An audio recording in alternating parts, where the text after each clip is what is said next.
morning, good afternoon, good evening, everybody. Welcome to this first Facebook and YouTube Live where we're going to talk about the new DxO PhotoLab 4. And we are very pleased to have you with us today or tonight. It depends where you are on our little planet. And also, I'm very pleased to have with me someone who makes some great webinars for DxO for quite a long time now. We have Mr. Photo Joseph with us, and probably most of you know him already. He's very famous. And Yes. if you don't know him, Joseph is a content creator, educator, and a YouTuber. And I'm going to bring him on the screen next to me right now, and he's going to tell more about himself. Hello, Well, Joseph. good morning. Good morning. That's quite the introduction. Thank you very much. How are you today? I'm very good, and you? Good, good, good. Excellent. So we wanted to have you to explain a bit what's new in the DxO PhotoLab 4, and we have some great features. So we know that you know very well the software, and you will be perfect to explain to our customer or new person who would like to know a bit more about the DxO PhotoLab 4, what they can achieve with this great software. And so it's in your hands now. You can go ahead and tell us Okay. what we Well, need to thank you know. very much. And good morning again, everybody.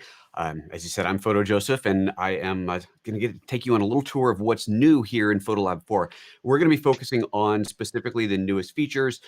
We're not going to cover absolutely everything in here. There is more to it than what I'm going to show you today, but we're going to hit some of the highlights here.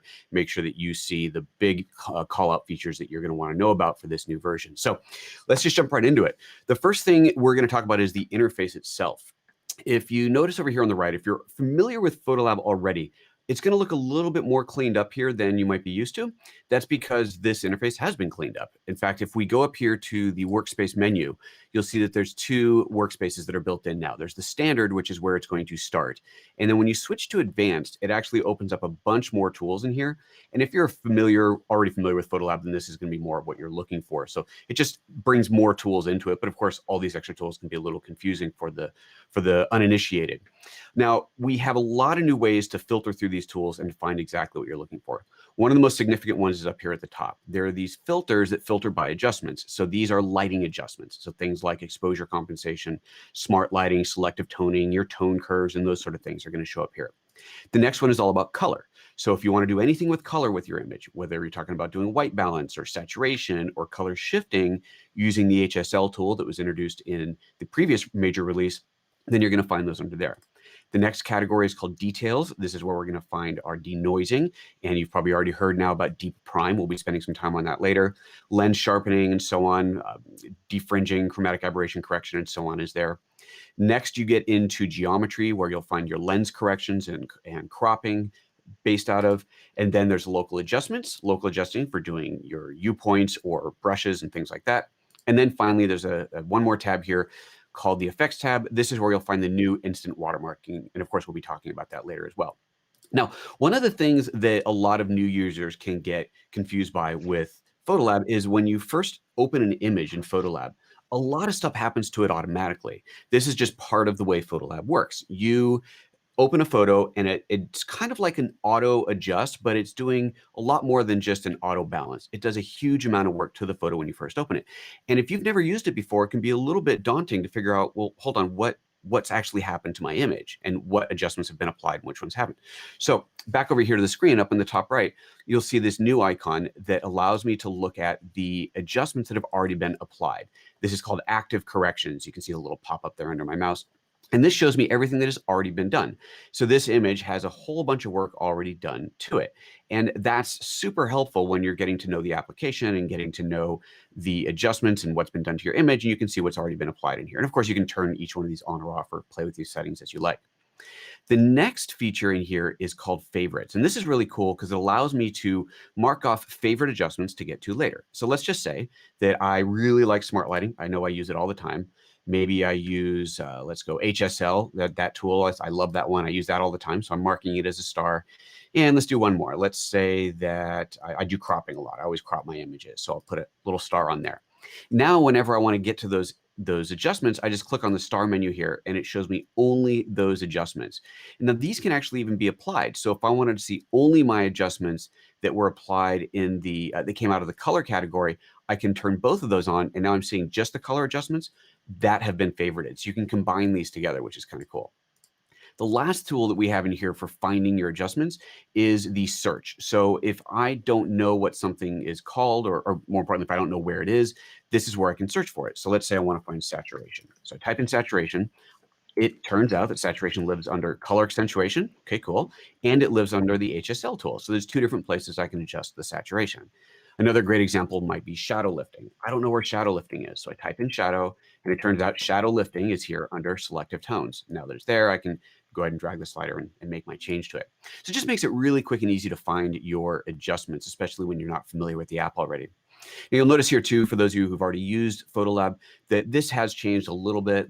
The sliders are a little bit easier to grab. They're a little bit bigger. There's this blue bar that shows you what's changed. It's just a very nice, subtle UI shift that makes it easier to find things and to get to work in here. All right, let's move on to another feature. The next one I want to talk about is file renaming. So you've got down here a series of images that are wedding photos, and you can see in here that the naming on these are just IMG and then a number, IMG and number, and so on and so on. So that's, kind of typical. This is what comes out of your camera, but I don't want that. I want to rename these. So I'm going to select all of these, right click on this, and go to rename selected images. And I have a few different ways that I can rename these. I can add text. So you see here, it says happy couple. I've already typed that in, and I can choose where I want to position that. So I could position that before the existing name or after the name. And as you change that, you'll see down here the current name and what the new name is going to be. So it gives you a preview of what that change is. I could also do a replace. So let's say I want to get rid of the IMG. Let's do that properly. There we go, IMG. And I want to replace that with happy couple. Now, again, we can see the current name and the new name on there. The most powerful one is the rename and add counter. And this will completely rename the file. So I can, again, call it happy couple. Let's start it at number 1. Let's give it a 2-digit counter, and I'll put the number after the name. So now I've got here happy couple _ 1 followed by 2, 3, 4, and so on. I click rename, and that renames the files down here. And this does also rename the pictures in the Finder. It's worth pointing out. Next, let's talk about some image adjustments, and we're going to start with that by looking at the new history palette. The history palette here shows me everything that has been done to the image, and I can actually step back through time here to see what I've done. So we see this is a black and white photo, but obviously these were shot in color. It's been cropped. I can see that here in my history, and if I want to see how I had cropped it, as I click back through the history, I'll see the different stages of cropping, and then I get into the final adjustment that I made and so on. So lots of a really cool way to just kind of step back and see what you've done to an image. But I can also go the other way. I can start from the beginning and say, well, how did I process this image? I'll go back to the beginning here. And it looks like the first thing I did was I applied a preset. It's preset number 6, black and white for him. And if I want to know what happened in that preset, I can open this up and we'll see all of the adjustments that were made by that preset. But then it looks like I changed my mind. I tried another preset. So there was that one. And then on top of that one, I added a highlight adjustment and a shadow adjustment. And again, the point is we can see everything that happened in here and see exactly the status of our development. Now, another thing about this is this history is actually kept when I duplicate the image. So I'm going to hit Command D, we Control D on Windows, duplicate that image, and now I have 2 copies of it. And this, by the way, is a virtual copy, so it's not taking up any extra space on your hard drive. With that duplicated virtual copy, the history came with it. So I could actually go in here and restore the crop to that version of the image while the other version here does not have the crop. So that's kind of a cool thing to be able to do as well. Now in here, let's just say that I want to apply this black and white look to all the rest of my color wedding photos in here, but I don't want to apply the crop. So I'm going to right click on here and choose Copy Correction Settings. And that copies all the settings that I've applied to this photo. Then I'll go in and click on each one of these individual color images. So I've selected all of those. Right click on that and choose Paste Selected Corrections. I can paste all of them, but when I choose Paste Selected Corrections, this will allow me to choose which of these corrections that I've just copied to the clipboard I want to paste. In this case, I don't want to paste crop, so I'll turn that off. Click on Paste, and now that black and white gets added to all 4 of those images.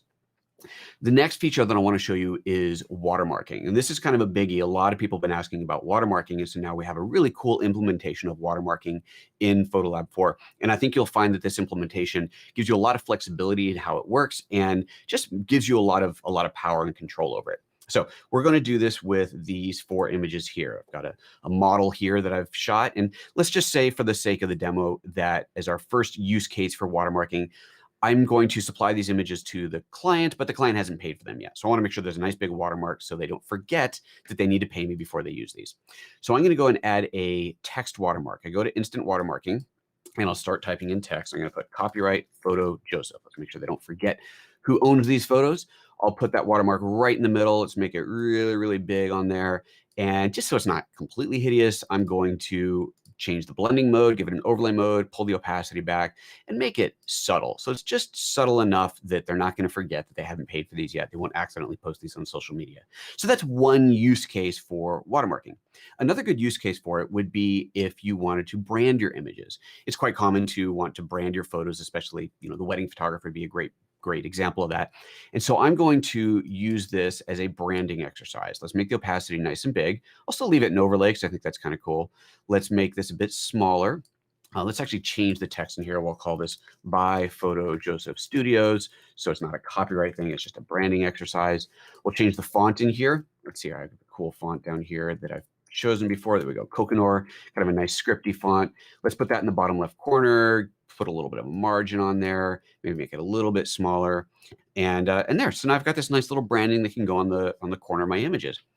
I can actually combine this with an image brand. So instead of just having text, let's add an image into that as well. And you can do either or. You can have text or image or both. I'm going to go ahead and add a image, and this would be my kind of like my corporate logo or something. I actually have this illustration that I use for my own stuff. So this is this illustration I had done of me just for my YouTube channel and so on. But then I had it updated for 2020 because 2020. So I'm going to go ahead and use that one.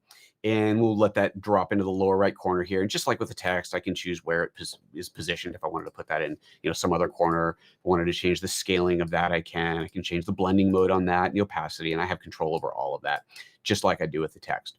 So once I've done this, clearly I don't want to have to do this every single time I want to use the watermark. So I'll go ahead and save this as a preset. I'll call this my studio preset. There we go. Hit OK, and then we'll call that Studio 2. Looks like I've already got one in there. And now when I go up here to the preset list, you'll see that there's my preset. So there's the Studio 2 preset that I just created. I've got another preset in here that I created earlier that I've called FPO. And this one we're going to use as a third use case example. Maybe in this case, a magazine has asked me to provide some images for a potential layout. I'm sending them the images, but these aren't done yet. I want to make sure that these don't accidentally go to print. So I put a big FPO, for placement only, across the photos. So that's already created and saved. Now, at this point, you're thinking, well, hold on. Do I have to go into every single photo and add that in? I mean, here, take a look. I've got down here 4 different pictures that I want to add this to. Do I have to go into each one of these and turn this on? Well, of course not. What we can do is apply this preset on export. So let me select all 4 of these. I will just click on the export to disk button here. I've got a preset that I've created that I've named JPEG to the desktop with watermark. And it looks like it's already set up to export as a JPEG at 100% quality, folder on the desktop. And then I have this watermark override, and I can choose to override this with a preset, and I can choose which preset is on there, in this case, FPO. So now no matter what, if I had already added a different watermark onto these images or no watermark at all, by choosing this, it's going to override whatever I've selected in the app and apply this preset to it. So I'll click on export. We can track the progress of the export right here. We'll see it export out these 4 images. And in just a few seconds, we'll have all 4 of these photos exported out, full resolution, 100% JPEG with that watermark applied. There we go, they're done. We'll take a look at the desktop, and there's those images. So I've got all 4 of those here on the desktop with that watermark already applied to them.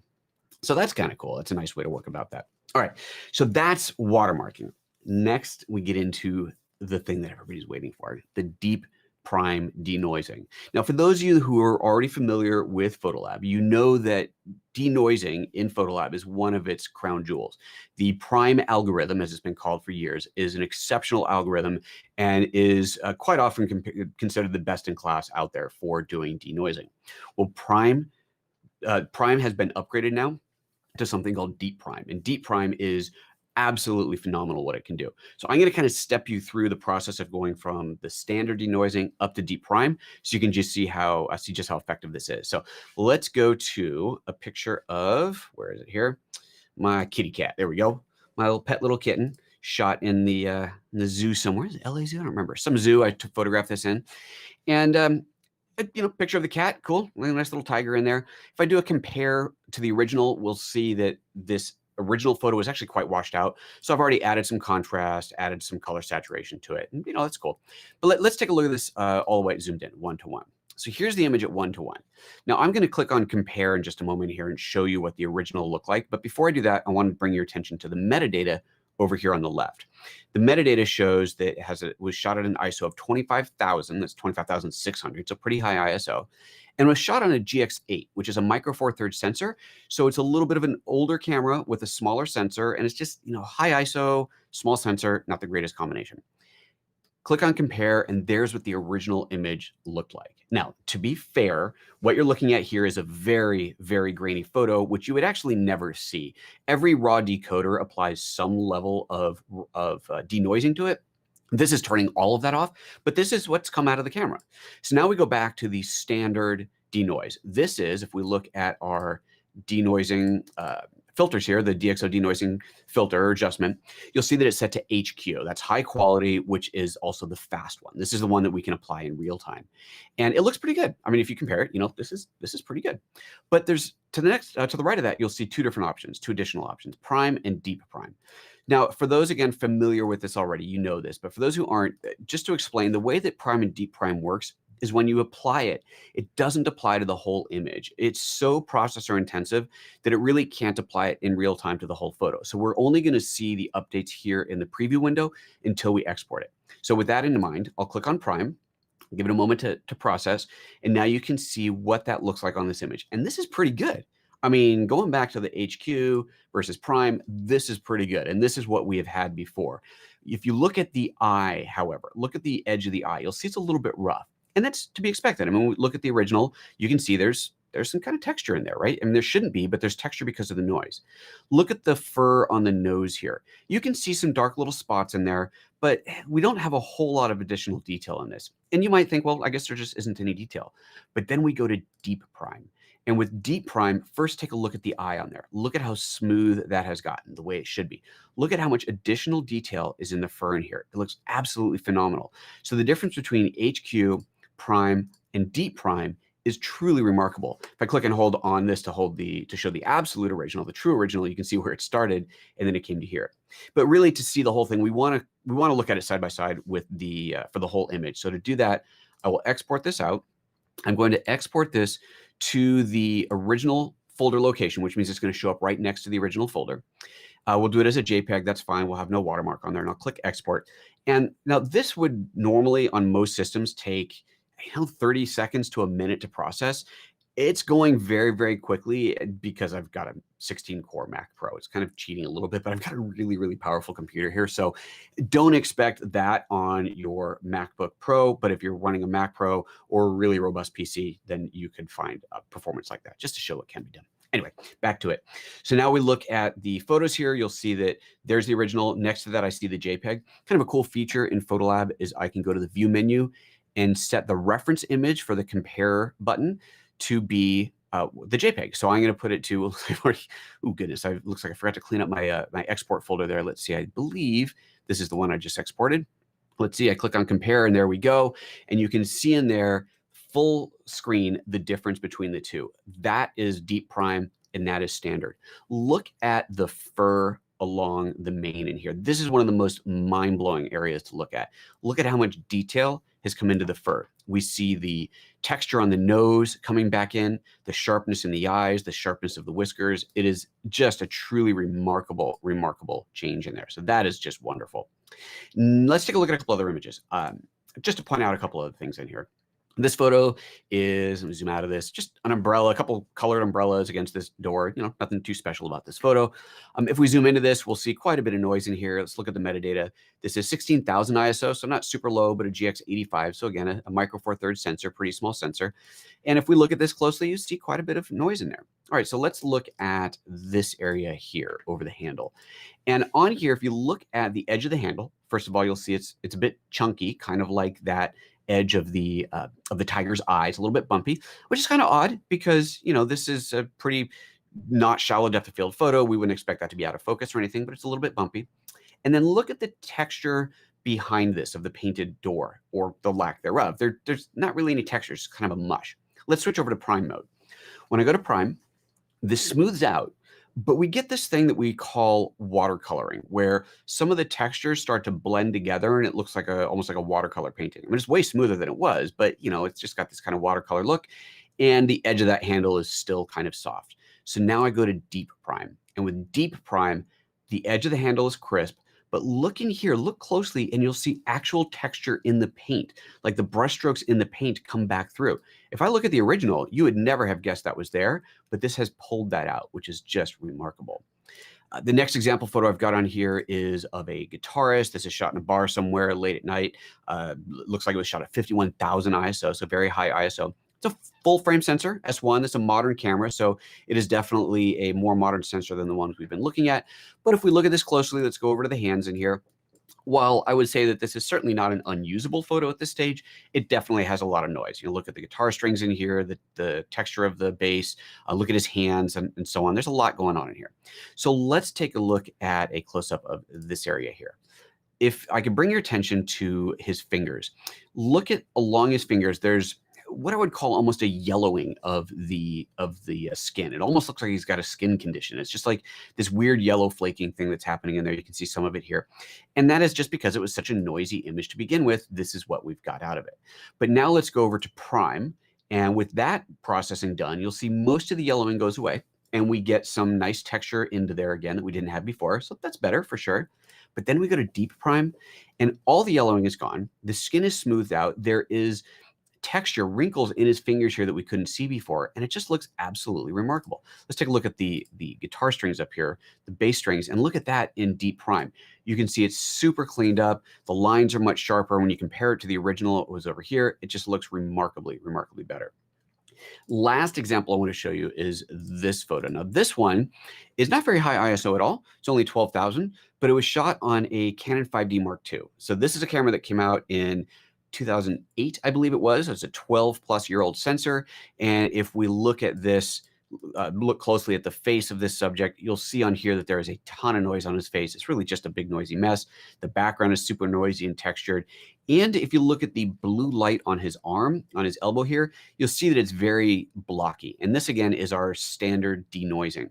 Let's just take this straight over to deep prime. Let's look at his face, go to deep prime, and now look up here. Look at how his skin has gotten all smooth. The background looks nice and crisp. Let's take a look at the arm on here where we had that blue light. The blue lighting is smoothed out. It no longer has that blockiness, and it just looks absolutely fantastic. So huge, huge improvements in there. And what this really goes to show you is that you can now take photos that you might have shot a decade, 15, 20 years ago, and that were shot at a higher ISO that you've always considered to be just too noisy to be usable. Photos that you might have loved, but it was just too noisy.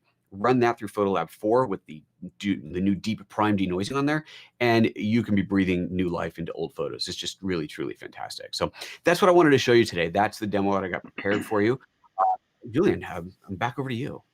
Yeah, thank you. Thank you very much, Joseph. That was fantastic.